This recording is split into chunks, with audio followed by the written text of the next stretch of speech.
निलेश राणे यांच्यामध्ये एवढा दम नाही आहे.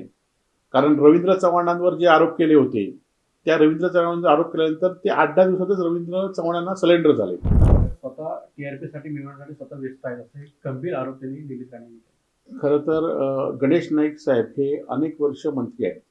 आज त्यांनी स्वबळावर नवी मुंबई महापालिकेची सत्ता मिळवली आहे आणि सातत्याने ते शिंदेंवर जे आरोप करतायत त्या आरोपाबद्दल खरं तर त्यांनी बोललं पाहिजे.